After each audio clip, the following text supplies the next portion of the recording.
Hi, and welcome back to our podcast where we discuss and explore different texts each week. I'm Mila Hannah-Wood and this is Georgia Cooksey. Hey! And today we'll be exploring a contemporary Australian novel by Amanda Laurie, Vertigo. This novel explores how Anna and Luke's grief is beyond words as well as beyond their self-control. We also want to share with you 2 poems we found earlier in the week that we would like to explore. My poem is To Solitude, an early sonnet by John Keats, and Miller will discuss the poem Roots by John Pillar. So, let's jump right in then. Miller, why don't you go first? Of course. My poem is Roots by John Pillar. It explores the human experience of belonging in an optimistic way that opposes Vertigo's views. It discusses the desire of freedom and how he wants to explore and set roots into his new environment. This theme is heavily intertwined in the novella Vertigo by Amanda Laurie. In the novella, the couple first deals with the grievances of city life. This struggle forces them to change their lives for the better. The first chapter is also the initial moving period of them and eventually setting in to Garanola. That's so interesting. Can you tell me how this is shown in the poem? Well, in the poem, the quote, "walk among the buildings spread across the farm," is both a connection to the country, which is seen throughout the novella, as well as a parallel of city/country living. By saying along the buildings and then stating the farm, it has a familiar opposing point of view. Oh, is the idea of roots, in your opinion, related to both texts? Well, in the poem, Roots has the idea of having a foundation in the land, and life is symbolic of how much control Pillar's character has. The character recalling his desire to feel freedom and still wanting to feel connected and safe. This has major similarities to Anna, the female character in Laurie's novella. She has the need to garden to feel physically set roots and tie herself to the new plot of land they recently purchased.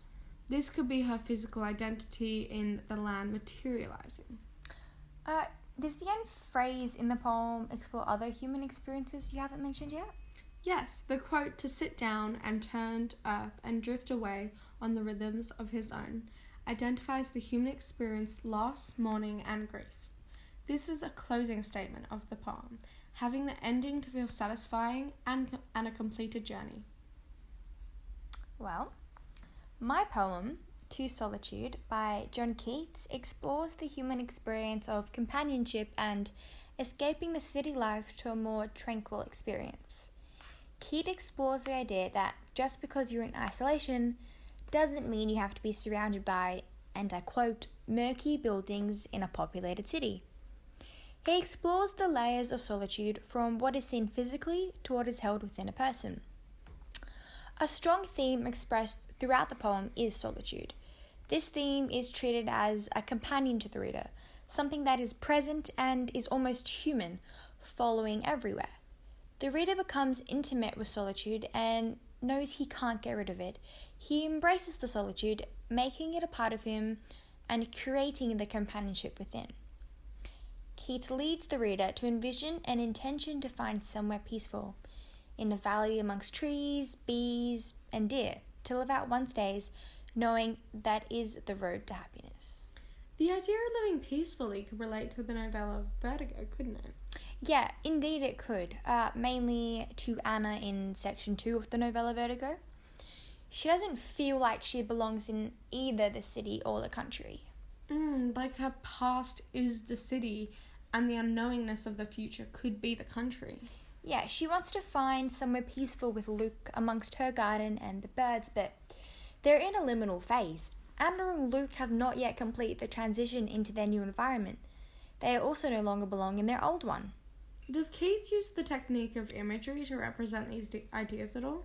Yeah, he does in fact. The imagery Keats uses to describe both urban life and life in nature reflect how he personally feels each affect his mindset. In line 2, the city is jumbled, and in line 3, it's murky. Both of these adjectives describe how the city buildings have negative connotations, and the mind is also jumbled and murky. Well, in comparison, when he describes nature, the mind is clear. He finds flowery slopes and rivers' crystal swells, both in line 5. Keats creates a journey from the city to nature, from the murky to clear, from the crowded city to solitude. He curates the journey from isolated solitude to companion solitude. Well, I like the way you put the analogies you used, especially the use of his journey from city to nature and how you describe that both city and country have different effect on his mindset. Well, I thank you. When talking about solitude, you are inherently all alone. However, Keat uses the idea that when in solitude, you don't have to limit your options and be alone. You can find companionship within that solitude or within a higher connection. So in the poem, Keat says, "Is my soul's pleasure, and it sure must be, amongst the highest bliss of humankind, when thy haunts two kindred spirits flee." When you start talking about your soul, you bring in a higher connection, which is bliss, and that is the type of solitude which is the highest bliss of humankind you can have. The two kindred spirits reference is the union of the soul and solitude now in harmony. Oh, that's interesting. I like how Keats uses the idea of solitude but not having to be alone. Vertigo by Amanda Laurie, as I mentioned earlier, is a contemporary Australian novella, which is highly metaphorical. Hey Miller, did you know that in Vertigo it can also be classified as a universal novel because it explores the contemporary life problems that can occur all around the world, such as endangered nature, for example, bushfires? A little bit of foreshadowing there, Georgia. Well done, well done. Laurie chooses a multitude of human experience, such as grief, loss, resilience, change, and belonging. Yeah, belonging is a key human experience in the novella. At first, Anna struggles with country life and she feels like she doesn't belong in either. The symbolism of Anna taking up gardening allows her to find a connection within the environment. I agree, this also gives her something to focus on, and is a symbol of her attempting to belong to her surroundings, or as Luke refers to Garinella as the promised land, and connects to the environment straight away. Everyone experiences their sense of belonging differently, because we go through different situations as humans. We are all different. Anna and Luke are perfect examples of this. That's true, and in the novella, the use of storytelling is through the structure to show the possibilities, the depth of human resources. So on page 129, there's the quote, "Despite us all being hostages to fortune, it's about how life is unpredictable and is always changing." On page 133, "There's nothing to do but wait." This quote can be taken literally and metaphorically through the structure. Oh yeah, the structure of the novella has 3 parts. Having the third be positive and optimistic, they are searching for belonging.